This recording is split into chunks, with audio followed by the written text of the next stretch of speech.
नमस्कार, मी दिवाणजी आहे. विशेष वृत्त घेऊन तुमच्या समोर आलो आहे. आता पाऊस परतीच्या दिशेने जात आहे. या पावसामध्ये अनेक जणांचे जीव गेले, बऱ्याच ठिकाणी पूल तुटले, नद्या ओव्हरफ्लो झाल्या, धरणं भरली, तर काही प्रशासकीय यंत्रणेच्या बेजबाबदारीमुळे अनेकांना जीवाला गमावे लागले. त्यामध्ये रस्त्यामध्ये अनेक जण गेले, तर काही बोगस शासकीय कारभारची जी बोगस परिस्थिती आहे त्यामुळे काहींना इमारत दुर्घटनेमध्ये मृत्यू गमावा लागला, जीव गमावा लागला. त्याचं कारण असं, वसई विरार शहर महानगरपालिकेच्या सर्व रस्त्यांची परिस्थिती पाहिली तर एकदम भयानक आहे. हा सागरी किनारपट्ट्यामध्ये वसलेले शहर आहे, खाडी किनारपट्टी आहे. अशा ठिकाणी जी काही निसर्गाने देणगी दिली आहे, तिवरांची झाडे आणि नैसर्गिक नाले, यावर इथल्या काही भूमाफियांनी घाला घातला आणि त्या भरणी झाल्या. ती झाडं तुटली गेल्यामुळं शहरातले बाहेर जे जमा होणारे नाल्या नद्यांचे पाणी, खाडीचे पाणी शहरामध्ये घुसले आणि 15-15 दिवस घरामध्ये लोकांना पाण्यात बसावं लागलं.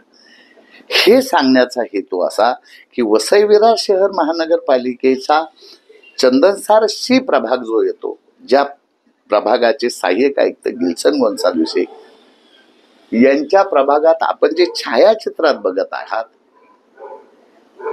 महसूल विभागाच्या डोळ्यात मिरची टाकून त्या भूमाफियांनी भरणी केली.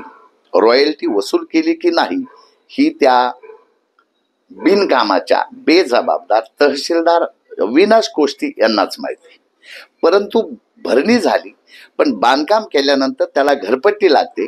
मग घरपट्टी लागेल तेव्हा लागेल, मग बांधकाम होईपर्यंत हा शी प्रभागाचा गिल्सन गोन्साल्विस काय करतो, हा माझा प्रश्न आहे.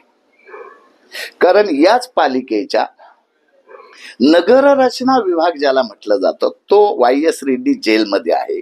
ईडीच्या पालिकेचा सर्वा प्रमुख मानला जातो, ज्याला अनेक डिपार्टमेंटचे वरिष्ठ अधिकारी सॅल्यूट घालतात, असा आयुक्त असतो. आणि त्यावेळेचा आयुक्त अनिल कुमार पवार हा यांनी एवढं लुटलं ह्या शहराला, तो जेलमध्ये आहे ईडीच्या. नवीन आयुक्त आलेले मनोज कुमार सूर्यवंशी यांना काय शहराची माहिती आहे? कारण माहिती असते तर त्यांच्या ह्या उपस्थितीतच 17 लोक मेले. आल्या त्यांनी यंत्रणा चेक करायला पाहिजे. जबाबदारी कशाला म्हणतात? जेव्हा पहिला पोलीस इन्स्पेक्टर जातून दुसरा येतो तेव्हा तो चार्ज घेताना सगळी माहिती घेतो ना. चक्रीवाला कुठे आहे, दारूवाला कुठे आहे, हातभट्टीवाला कुठे आहे, हे सगळं माहिती असतं का नाही? तोच प्रकार इथे. मग या मनोज कुमार सूर्यवंशींनी शी प्रभागाची काहीतरी जबाबदारी विचारली असेल ना. ही प्रभागाची जबाबदारी विसरली असेल का नाही की शी प्रभागात काय परिस्थिती आहे. कारण शी प्रभागाच्या बॉर्डरवर गाव मौजे नारंगी येते, तिथे ही माणसं मेली. त्याच रोडला चंदनसार आहे. पूर्वी पीडब्ल्यूडी कडे हा रस्ता होता, तो वर्ग करून महानगरपालिकेकडे आलाय. आता हा तुंबावणार का?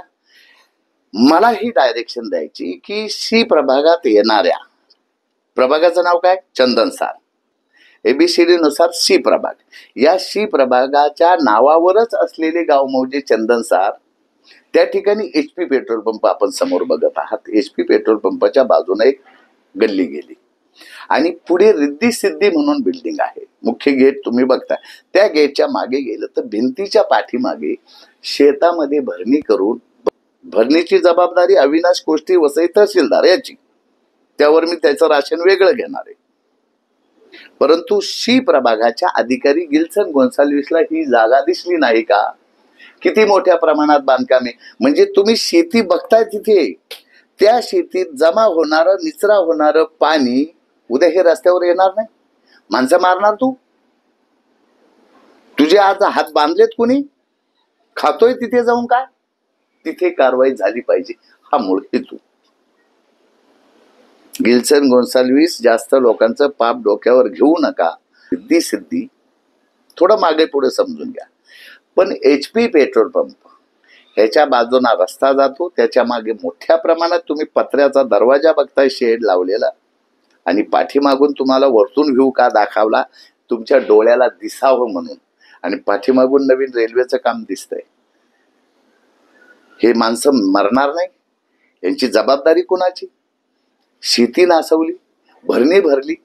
ह्या महापालिकेचे अधिकारी आणि महसूलचे तहसीलदार आणि तलाठी, नायब तहसीलदार, मंडळ अधिकारी यांची कोणी हात बांधले? कशासाठी महसूल मंत्री आहेत आणि कशासाठी नगर विकास मंत्री आहे? तेव्हा पालकमंत्री त्यांच्यापर्यंत जावो मेसेज न जावो आम्हाला त्याच्याशी काय पडलं नाही, पण लोकांच्या जीवाशी खेळणाऱ्या गिल्सन गोन्साल्विस आणि नवीन आलेले मनोज कुमार सूर्यवंशी यांना मात्र आम्ही उपोषणाच्या मार्गाने किंवा कोणत्याही मार्गाने यांची जागा दाखवू, यांच्या गाड्या अडवू, रस्त्यावर बसू, काही करू, पण ही बेजबाबदारपणा बंद करा, हा लाचखाऊपणा बंद करा आणि या ठिकाणी तात्काळ कारवाई करा. घरपट्टी बंद असताना या ठिकाणी चाळी बांधतात, कशा काय घरपट्टी लावणार? त्यामुळे हा सर्व लेखाजोखा घेता या ठिकाणी तात्काळ कारवाई करून भुरट्या भामट्या लोकांनी ज्यांनी भूमाफियांनी बांधलेले असेल त्यांच्यावर गुन्हे दाखल करा, हीच या ठिकाणी अपेक्षा.